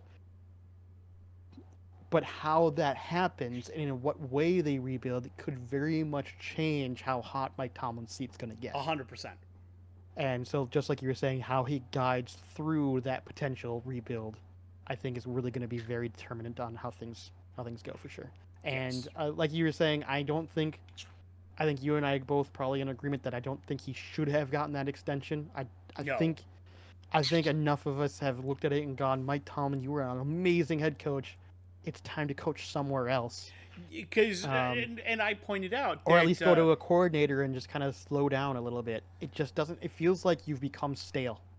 and you can become stale in an organization if you do that for too long. Like sometimes you have to leave, go away for a little bit, and then come back with another organization to revitalize yourself. And No offense. I mean, we're gonna look at Mike McCarthy.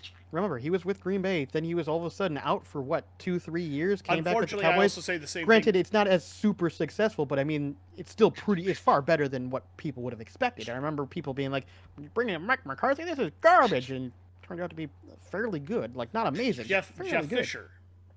Jeff Fisher, yeah, great. He took the Oilers and the Titans to some great heights, and then he fell off, kind of lost what was going on in Tennessee, and they got rid of him, and he went to the Rams and didn't do so hot, but he at least tried, and that's one of those things of like sometimes even Bill Cowan, was that his name? The guy before Tomlin? Yeah. Bill Collin, yep. He won that Super Bowl and he walked. He was done. Yeah. He knew when it was time to hang it up. And that's the thing. Sometimes Mike. Sometimes Mike. Tomlin. Mike Tomlin, yeah. Sometimes you just got to know when to hang it up and walk away, dude. Yeah, but it's very clear. I'll give credit to Tomlin. He obviously very much loves that organization. And the organization does very much love him. They love him. He loves Pittsburgh. Pittsburgh currently still loves him. So, but there are enough fans that are going, maybe we need to start looking elsewhere. Yep. It hasn't happened yet, but if you have another stinker of a season, that talk's just going to get a little louder. It's going to get a little louder. So I think he's probably actually legitimately probably safe this season, probably even next season, but the amount of loudness is going to get louder if you don't. Now, again, it also depends. If you come out and say, hey, we're just in a rebuild, we're going to stay, and you be on, Pittsburgh fans will respect you if you're honest. Just say, hey, we're not going to be very good for a couple of seasons, but we're going to try to get better. Yeah. If you do that and you guide that skid properly, they'll stick with you. Yeah, exactly. The coach said we're not going to be, and then you build up and you get the talent and they see that you're trying, they're going to give you that leeway. Exactly. So I'm curious to see what happens. I have my reservations on it, but at the same time, it is Mike Tomlin. I'm willing to give him some time to cook, but I am concerned. I am too. All right, let's move on to another guy that I assume we're likely going to give a pass on. To the San Francisco 49ers and Kyle Shanahan. He's been with the team since 2017. His record is only 64-51. Granted, early 49ers were really bad. His playoff wins, though, is 8-4, which is really good, actually. 2 NFC championships, 3 NFC West championships, and 4 playoff berths. Where are you putting Kyle Shanahan? I'm going to give him 1. Not out now to 0. Not out now to 0. And the only reason why is it's all great to make Super Bowls. You gotta win it. Yeah, that's true. They are finally starting to hit that point. You're starting to hit that point where you're gonna have to win it. You gotta finally win it. Great. You're so good. Why can't you win it? And also, this is really the last year for this team. At least partially, yeah. There's a lot of parts you're gonna have to move around. Yeah. Yeah, because you've got some expensive money's gonna become a big elsewhere, but you have it. Your quarterback, who has been decent and actually pretty good. I'd say top 10 in the league, easily. Arguable, but yeah, I would say on the fringes of top 10. Probably not like... Personally, I think he's more in the fringe, but that's just me. He's definitely going to want to get paid, and somebody's going to pay him if you don't. Oh, yeah. So, yeah. Yeah, I'm going to actually place him at a 0. I don't think he's going to lose his job, but I understand where you're coming from, that like this season, not necessarily, I think, in danger, but if all of a sudden you miss, somehow you'll get bounced in the playoffs, all of a sudden that seat gets pretty fucking hot pretty quick. because they're expecting excellence from you, and you've given them, especially recently, you've given them nothing but excellence. But now it's called victim of your own success. If you don't Exactly. continue Now that's to what have, they expect. yeah, if you don't continue to have that success without good reason why you don't, that Yeah. seat's going to get real hot real quick. Yeah, I understand that. If I'm going to give him objectively based on this season, I'm probably going to keep him at a 0. I'd be shocked if the seats even warms up at all this season, unless, like I said, they miss playoffs. Let's move on to another complete unknown. Seattle Seahawks just hired Mike McDonald. No record. I got nothing on him. Ravens coordinator, likes a lot of weird defenses, likes to blitz a lot. Okay, fair enough. 2. Okay, that's fair. Just a I'm probably gonna mimic that, honestly. Like, I just don't know enough about him to give him anything like I else said, or you're more. brand new. You're taking over a team that definitely has had problems getting to the quarterback. You know what? I'm gonna give him a 3, and I'll explain later. Keep going. You're taking over for a very well liked player coach that the organization got rid of. So you're gonna have to prove early on that you know what you're doing, or that organization, they're gonna turn on you quick. And that's why I gave him a 3 now that I thought about it, because you got rid of your player coach. That all of the players have come out.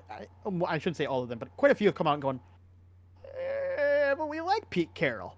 And so, yeah, you're gonna have to come out and show that you're also you're gonna have to basically buy that locker room back. And if you don't, that seat, I think, is already starting a little hot, and it's gonna get fantastically hotter if the locker room starts turning on you. I can see it. Yeah. So, yeah. Well, we'll see how you do. Don't lose the locker room. Yeah. Good luck. That's all I can say about that. Let's go on to wow, I didn't even know this. Let's move on to a straight up 500 coach. Tampa Bay Buccaneers Todd Bowles, hired in 2022, has a 17 and a 17 record, 500. His playoffs is 1-2. He's gotten 2 NFC North championships. Where are you putting NFC Todd South Bowles? championships. NFC South. Apologies. Yes, 2 NFC South championships. 5? Oh, a little higher than I was expecting, but go ahead. I mean, you're 17-17, and you're 1-2 in the playoffs, and you're in arguably one of the weaker divisions in football. Now, Baker did really well last year underneath you. Does he do well again this year? And I think that's the key. If your team does well again this year, and Baker looks pretty good again, your seat's going to cool off pretty quick.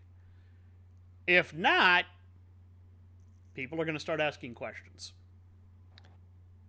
Understandable. I think I'm going to place him at a 4. I think he's more safe than neutral, but I am in an agreement that if things start to go off the rails again, especially like people are going to be like, you had Tom Brady your first year.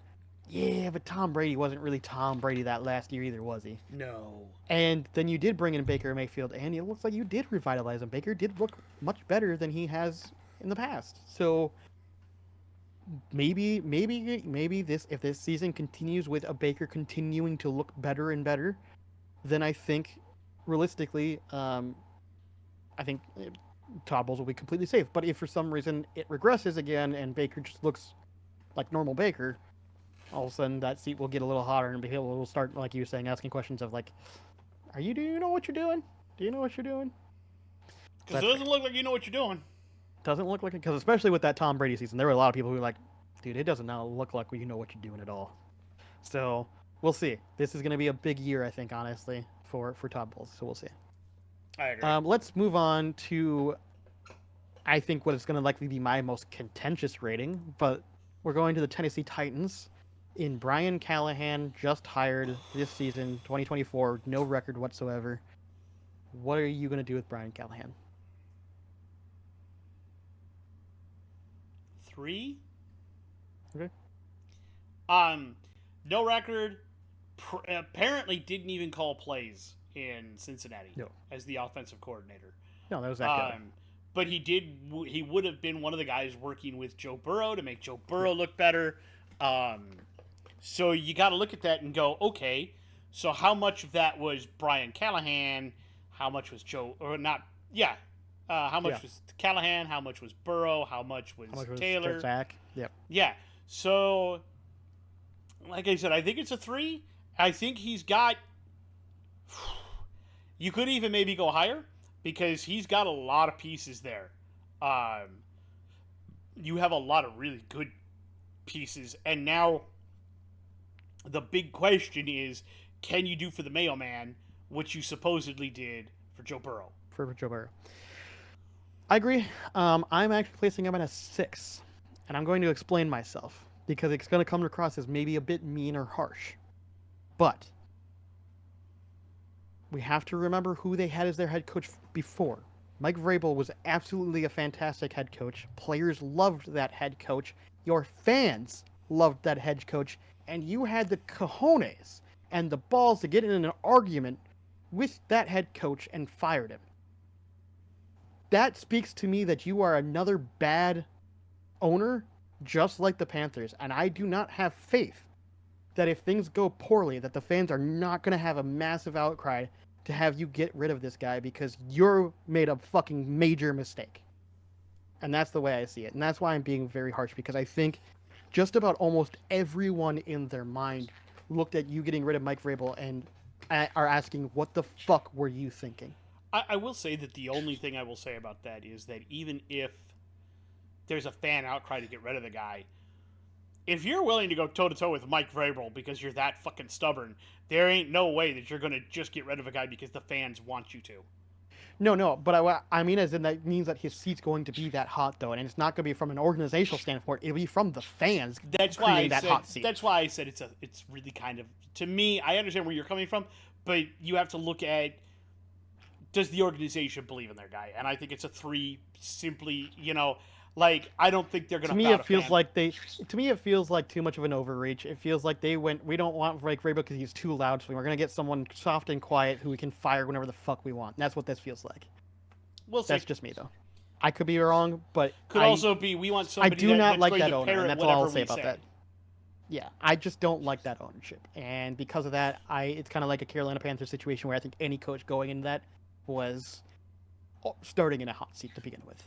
Because to me, there are some organizations, and we've seen it before, and really, Al Davis kind of had that, and so did Jerry for a long while. For a little bit, yeah. Yeah, and it's all about, I'm going to put my hand up their backside and puppet them, and they're going to do and be who and do what I want them to do.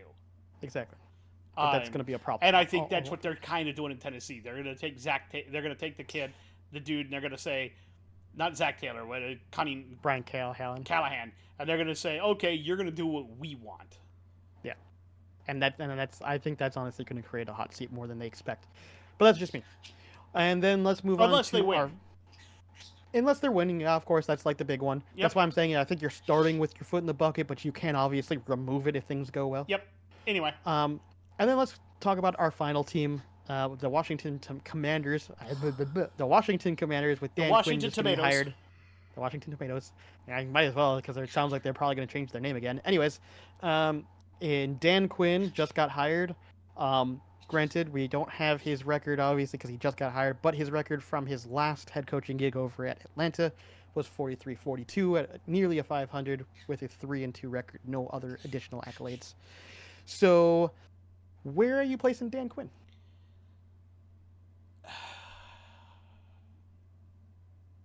I mean, I let's be honest, he's a great defensive coordinator. Yeah, and he had some really... His early years with the Falcons were pretty damn good. And then he had an excellent first half of the Super Bowl and got shellacked in the second half. Let's forget about that. And then everything kind of went downhill after that. And then, of course, we also had to look at Washington and remember, this isn't the same Washington. This is a completely new Washington, and not just front office, ownership, and basically team. That's why I'm going to give him a 4. Look, he's already got some baggage. He's already known as a guy that kind of crumbles on occasion. But I think he revamped himself in Dallas. And I think with the new ownership and the new front office, and now he got to draft a quarterback. Granted, they didn't really have a lot of choices when he drafted, because the top two guys were already gone. Yeah, and well, to be fair, it's not or were like they the number top two? Third. They were number two, because the Patriots were 3, right? Yeah. So yeah, they went with the guy they wanted. They went with the guy they wanted, quite obviously, which bully on them. And the reason I'm giving him a 4, again, it's because it is new ownership. I still think he's on the right side of 5, to be cooler. But he does have more baggage, so if those quirks pop up sooner rather than later, he could be on his way out quicker than you imagine. It's possible. I'm going to give him probably just a 3. I think he's pretty chill. I think, like you said, the only thing that gives him even a little bit of heat is just simply to the fact that people are going to question, like, okay, but, like, you brought in Jaden Daniels, but you have a defensive head coach who's got a little bit of baggage. Granted, looks really good over in Dallas as far as, like, the defensively goes. So, it's hard to necessarily say. I think he's probably fairly safe, but this season could warm up. I think he's definitely getting a second season, no question. It's just going to come down to how the season goes as far as how is the Heat going to look next season. And that's why and whether or not he'll get a third season. Yeah, exactly. Yeah. All right, so we have... That worked out fairly well. I was fairly happy with our stuff. We only really disagreed on, like, one guy. Pretty much, yeah. We knew that was kind of going to be the one we disagreed on, too. Oh, yeah. Yeah. We've pretty much got everybody else correct. Yeah, we either got, or at least understood where each other were coming from, so I think we're good on that.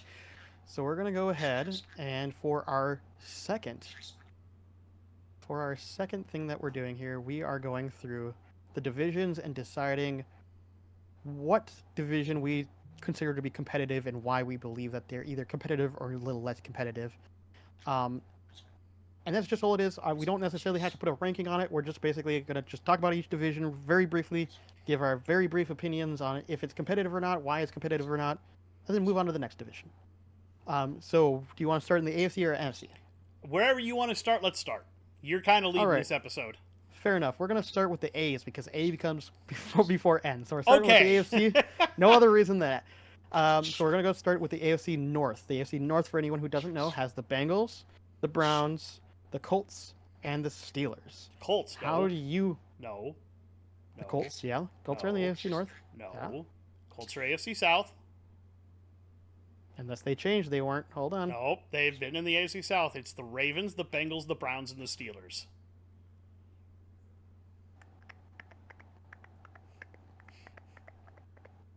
Unless the thing I pulled up is giving me the wrong information, which is very possible.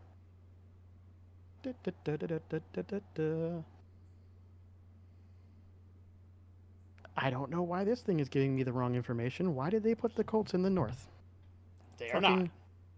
Fucking stupid. Hold on, let me pull up a different one because that is obviously the wrong information. Here, this one's better. There we go. Yes.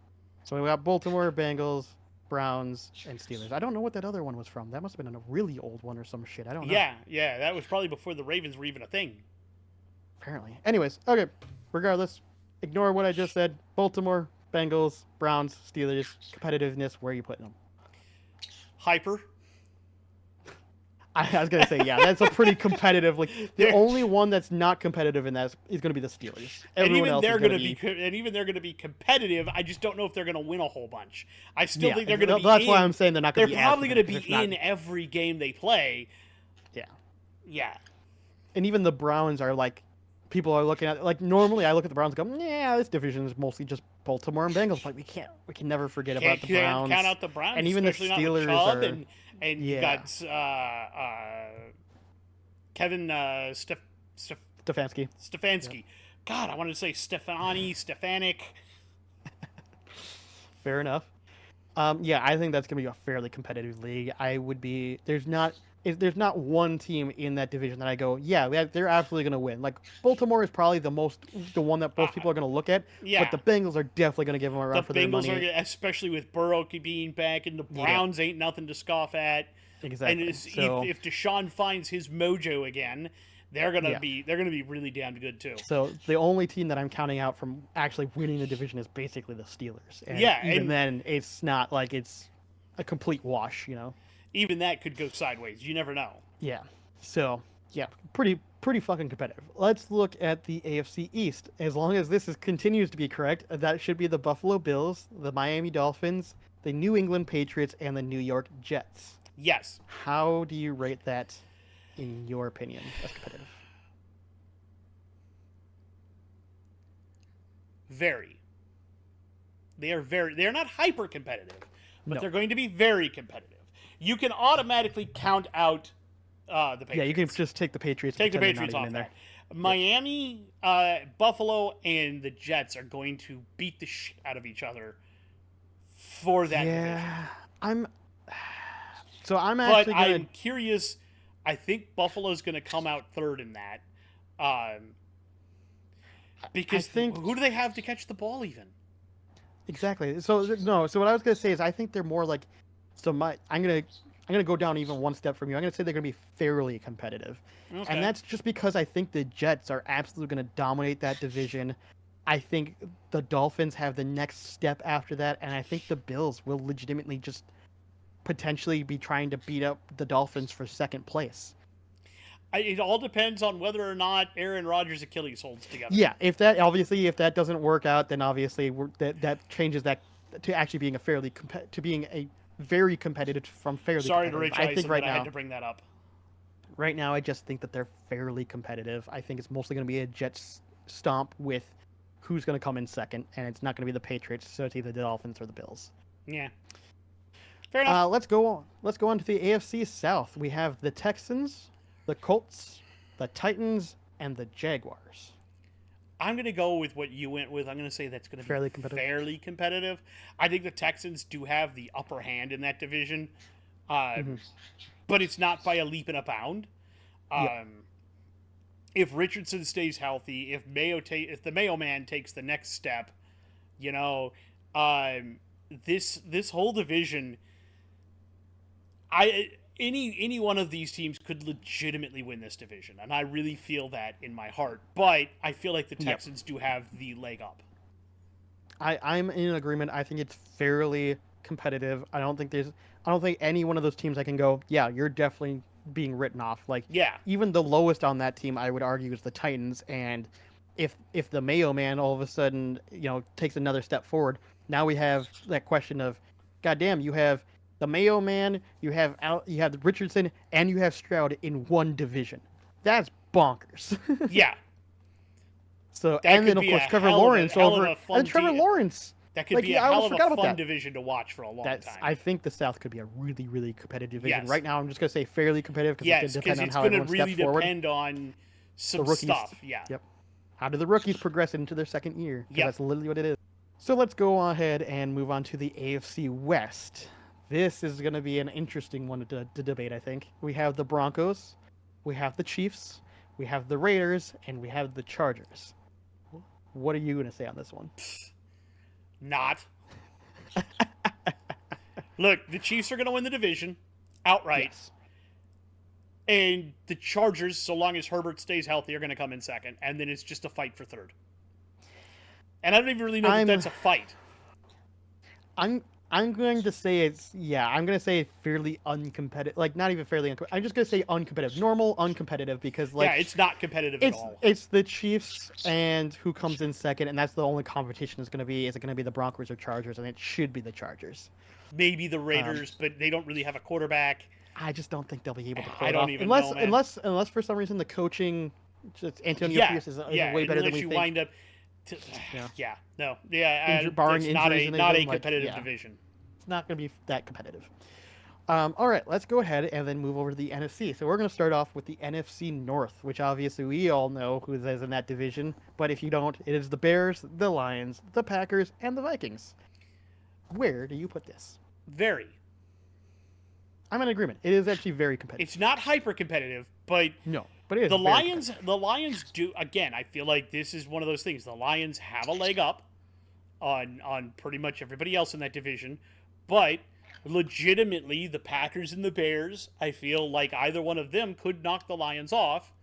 I don't feel like the I think- Vikings could, See, but I think the Vikings are a sneaky dark horse, but I do agree. I do agree that the odds are not very good, but I think the they're a odds dark are horse not for in their maybe favor. getting second. I can see 8 wins with them, but I can't Yes. see 12.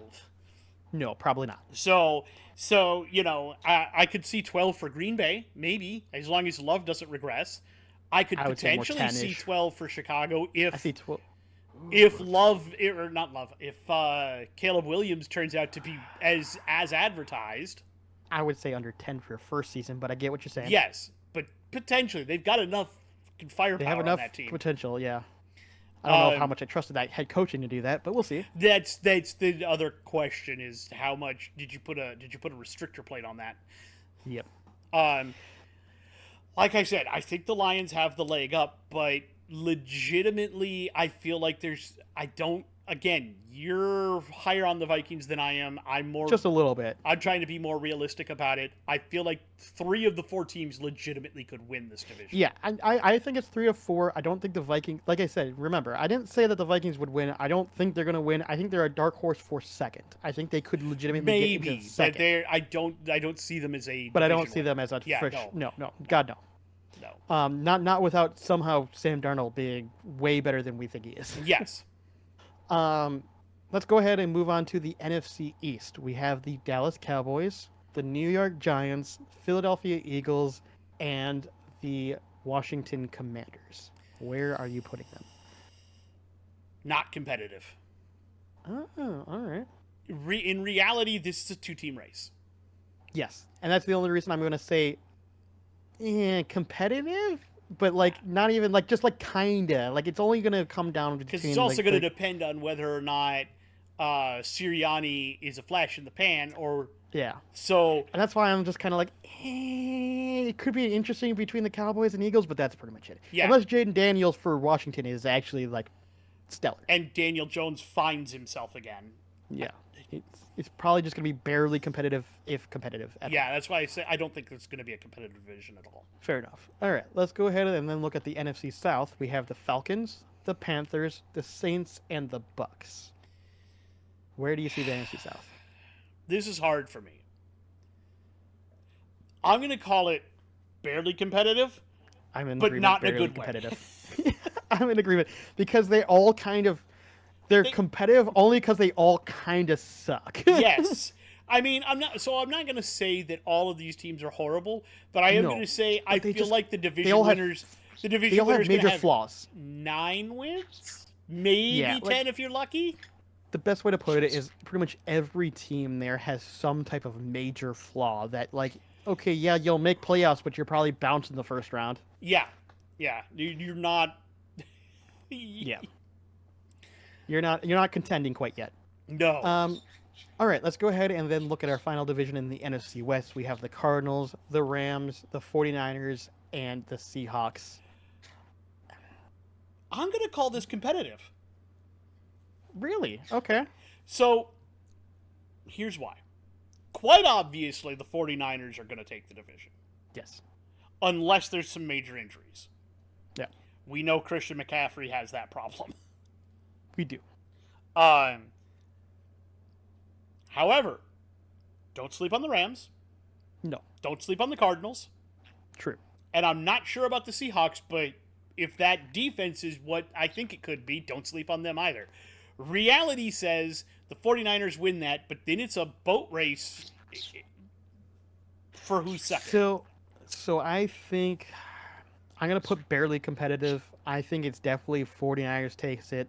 I think it's going to be a 2-team recess for a second between the Rams and the Cardinals. I don't have a lot of faith in the Seahawks, especially after last season. They still have Geno Smith. I don't have a lot of faith in the Seahawks, especially with a brand new coach.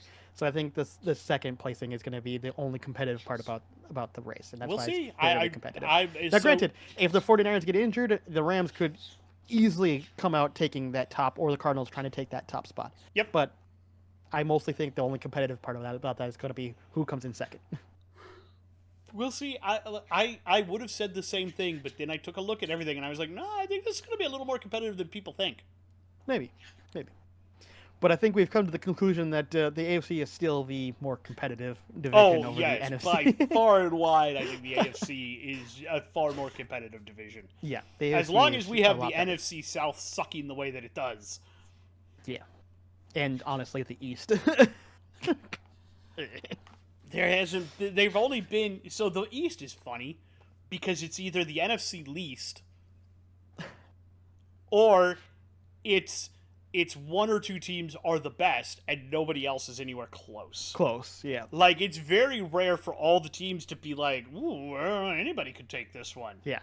Like, exactly. They had that one year recently where it was obviously the Eagles, but then is it going to be the Giants? Is it going to be the Cowboys? The Cowboys, yeah. Yeah, they sent the Giants and the Cowboys into the playoffs that year. And I was like, wow, 3 teams from that division. And then the next year...